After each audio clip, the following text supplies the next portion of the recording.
अस्सलामुअलैकुम, मैं हूं समर अब्बास। खैबर पख्तूनख्वा, गिलगित बल्तिस्तान और आज़ाद कश्मीर में मॉनसून बारिशों, क्लाउड बर्स्ट और सैलाब की वजह से पिछले 48 घंटों में बर्पा हुई क़यामत सुगरा अब तक 330 से जायद जानें ले चुकी है। मॉनसून के 7वें स्पेल में खैबर पख्तूनख्वा में बुनेर, बडग्राम, बाजोड़, मानसेरा, तुरगर, सवात और शांगला के अजला सबसे ज्यादा मुतासर हुए, जहां 31 अगस्त तक फ्लड इमरजेंसी नाफिज कर दी गई है। आज वज़ीर आला खैबर पख्तूनख्वा अली अमीन गंडापुर ने सैलाब से मुतासर इलाकों का दौरा किया और क्लाउड बर्स्ट और सैलाब से होने वाली तबाहकारियों का जायजा लिया, जबकि पाक फौज के जवान भी रेस्क्यू और रिलीफ में भरपूर हिस्सा ले रहे हैं। इस हवाले से फील्ड मार्शल आसिम मुनीर ने खुसूसी हिदायत जारी कर दी है। सिक्योरिटी जराये के मुताबिक खैबर पख्तूनख्वा में तैनात फौज सैलाब से मुतासर आवाम की बहाली में भरपूर मदद करेगी। फील्ड मार्शल की हिदायत पर सर्च एंड रेस्क्यू टीमें भी तैनात कर दी गई हैं। पाक फौज के हेलीकॉप्टर और आर्मी एविएशन पहले से सैलाब से मुतासर आवाम की बहाली के लिए तैनात हैं और काम कर रहे हैं। पाक फौज ने 600 टन से ज्यादा राशन सैलाब से मुतासर आवाम की इमदाद के लिए मुख्तस कर दिया है। फील्ड मार्शल ने कोर ऑफ इंजीनियर्स को हिदायत जारी की है कि पुलों की मुरम्मत का काम जल्द मुकम्मल करें, जहां जरूरी हो आरजी पुल कायम किए जाएं। पाक फौज ने 1 दिन की तनख्वाह खैबर पख्तूनख्वा के सैलाब से मुतासर आवाम की बहाली के लिए वक्फ कर दी है। दूसरी जानिब वज़ीर आला पंजाब मरियम नवाज ने वज़ीर आला केपी अली अमीन गंडापुर से रब्ता करके पंजाब हुकूमत के तमाम वसाइल केपी के अवाम की मदद के लिए देने की पेशकश की है। सिंध हुकूमत ने भी खैबर पख्तूनख्वा हुकूमत के लिए हर किस्म के ताउन की पेशकश की है।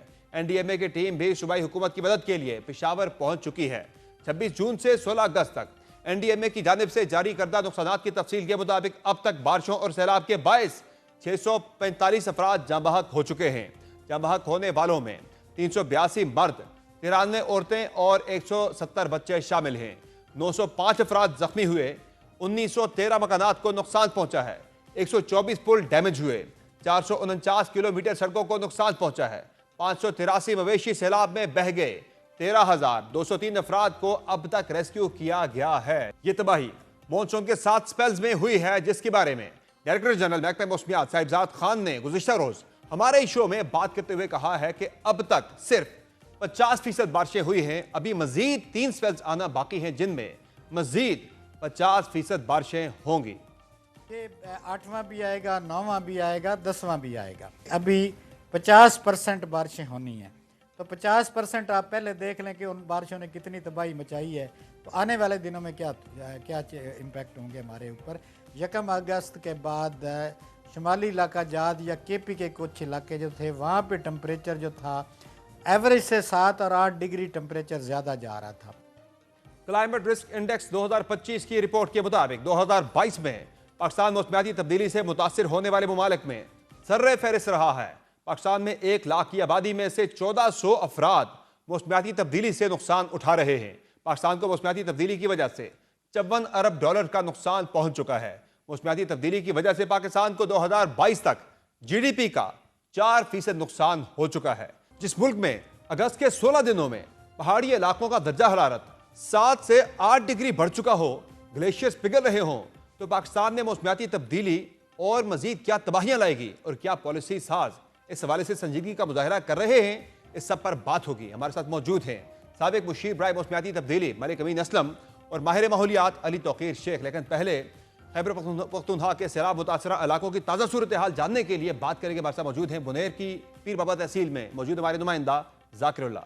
बहुत शुक्रिया जाकिरुल्लाह, आपने ज्वाइन किया हमें। बुनेर से ये बताइएगा कि क्या सूरत हाल है बुनेर की, अब तक कितनी अमवात जो हैं वो कन्फर्म हो चुकी हैं, और दूसरा कितने मजीद लोगों के जो है वो मलबे तले दबे होने की या उनके लापता होने के वाले से इत्तलात जो भी तक मिल नहीं सके।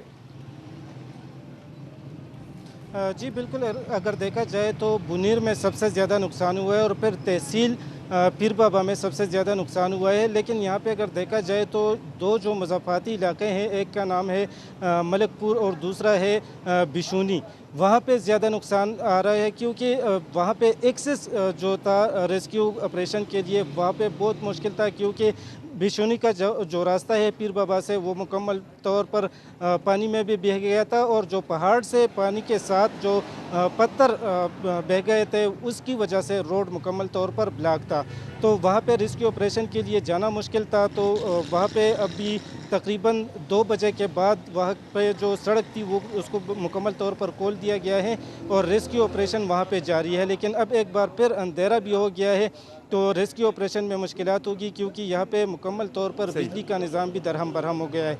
अगर अमवात की बात की जाए तो यहाँ पे 200 से ज़ायद अमवात जो है, जो ज़िली इंतज़ामिया के मुताबिक बताया जा रहा है कि 200 से ज़ायद अमवात यहाँ पे हुई है इसी सैलाबी रेले की वजह से। तो और ज़ाकिरुल्लाह तकरीबन सैकड़ों दुकानें जो है पीर बाबा। ठीक, ज़ाकिरुल्लाह ये बताएं कि जो इमदादी वहाँ पे रेस्क्यू जो वर्क हो रहा है उसमें ज़ाहिर है एक तरफ तो लोगों को रेस्क्यू किया जा रहा है जो लापता हैं या फिर जो सैलाबी रेले में बह गए उसकी नज़र होगी, तो दूसरा ये बताएं कि जो इमदाद वहाँ तक पहुँचाई जा रही है उस इमदाद में क्या क्या सामान दिया जा रहा है, ये भी ज़रा इस बारे से बताइएगा।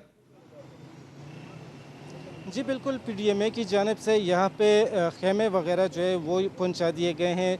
यहाँ पे जो बर्तन वगैरह है लोगों के लिए, क्योंकि यहाँ पे जो घर मुनहदम हो गए उनके बर्तन वगैरह जो है मुकम्मल तौर पर बह गए या मलबे के नीचे आ गए, तो उनको बर्तन भी दिए जा रहे हैं। और यहाँ पे जो मेडिसन के लिए यहाँ पे मुश्किलात थी, मेडिसन के लिए यहाँ पे जो मोबाइल वैन है वो भी यहाँ पे पहुँच चुकी है, उन इलाकों तक एक्सेस कर रही है जिन इलाकों में ज़्यादा नुकसान हुए, क्योंकि वहाँ से जो मलबे तले से ज़ख्मियों को निकाला गया था तो उसको भी यहाँ पे लाने में मुश्किलात थी क्योंकि रास्ते बंद थी। तो अब वहाँ पे रास्ते खोल दिए गए हैं, तो मोबाइल वैन जो है वो भी आए हैं, मेडिकल वैन जो है वो भी आए हैं। और साथ में यहाँ पे जो अस्पतालों में मेडिसिन के मसाइल थे तो यहाँ पे अस्पतालों में मेडिसिन जो है वो भी फराहम कर दिए गए हैं। मुशीर सेहत का भी यही कहना है कि यहाँ पे तमाम तर इंतजामात मुकम्मल किए गए हैं अस्पतालों में। ये बताएं ज़ाकिरुल्लाह कि क्या मज़ीद बारिश की भी कोई पेशगोई है कि मज़ीद बारिश हो रही है या सिलसिला थम गया है, कोई ऐसी पेशगोई है मज़ीद बारिशों की, और उस वाले से कोई इंतजामात है वहाँ पे, कोई किसी सेफ एरिया में जो है वो खैमे बस्ती बना दी जाए मुतासरीन के लिए?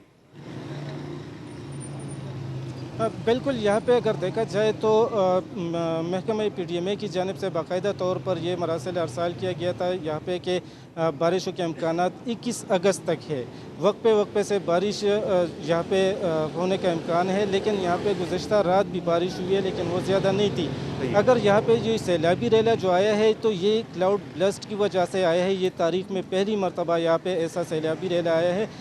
जो सबसे बड़ी वजह है वो क्लाउड ब्लास्ट है, क्योंकि यहाँ पे जो तुग़यानी के नाली नदे हैं वो इतने बड़े नहीं है, लेकिन जो एक नहर है वो पीर बाबा बाज़ार के बीच से गुजरा है, तो इसी वजह से जो तुग़यानी आई है उसी में आई है और ज़्यादा नुकसान इसकी वजह से हुआ। फाइनली ये बताइएगा जो रेस्क्यू वर्क है उसमें क्या सूबाई हुकूमत वफाकी हुकूमत मिलकर वहाँ पे कोऑर्डिनेशन से काम हो रहा है या अलग अलग अपनी अपनी सिमत में काम कर रहे हैं? वहाँ पे एनडीए में भी काफ़ी वहाँ पे नहीं, यहाँ पे अगर देखा जाए तो जी बिल्कुल, यहाँ पे एनडीएमए के एहलकार भी यहाँ पे मौजूद है, सूबाई हुकूमत के एहलकार भी यहाँ पे मौजूद है।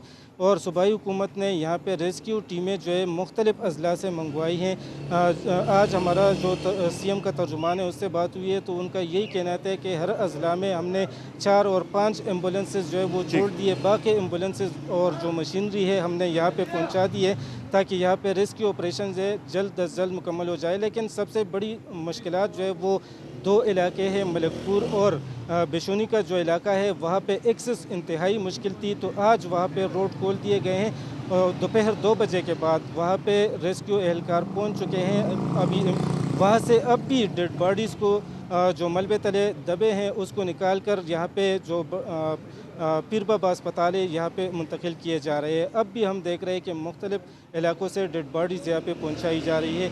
रेस्क्यू एहलकार वहाँ पे पहुँच चुके हैं और भारी मशीनरी भी वहाँ पे अभी पहुँचा दी गई है। तो इसी वजह से जो रेस्क्यू ऑपरेशन में सिर्फ दुश्वारी जो आ रही है तो वो मोबाइल नेटवर्क न होने की वजह से आ रही है और साथ में यहाँ पे बिजली मुकम्मल तौर पर दरहम बरहम है, उसी वजह से मुश्किलात आ रही हैं। तो अंदाज़न कितने लोग ऐसे हैं जो अभी भी लापता हैं, जिनके बारे में कुछ पता नहीं चला, कुछ सैलाबी रेले में बह गए, कुछ मलबे तले दब गए?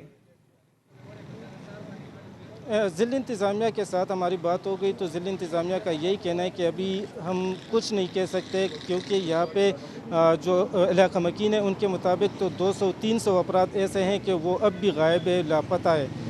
तो यही कहा जा रहा है कि उनकी लाशें जो है ये इसी मलबे तले दबे हुए हैं। साथ में जो तुग़यानी के साथ यहाँ पे जो रेत आया है तो उसमें भी अभी भी उससे लाशें निकाली जा रही है। तो अगर देखा जाए तो इस अमवात में मज़ीद इजाफा हो सकता है, क्योंकि उन दो ठीक। इलाकों में अभी रेस्क्यू ऑपरेशन शुरू किया गया है, तो वहाँ से अभी भी लाशें आ रही है दो अस्पतालों में। तहसीलों में अभी भी रेस्क्यू ऑपरेशन शुरू किया गया है वहाँ पर, और 300 से ज़ायद अफराद जो हैं वो अभी भी या वो सैलाबी रेले में बह गए हैं या मलबे तले दबे हैं, जिनके बारे में बताया जा रहा है कि वो लापता है, उनके बारे में कुछ भी मालूम नहीं हो सका। बहुत शुक्रिया ज़ाकिरुल्लाह, आपने ज्वाइन किया हमें बुनेर से।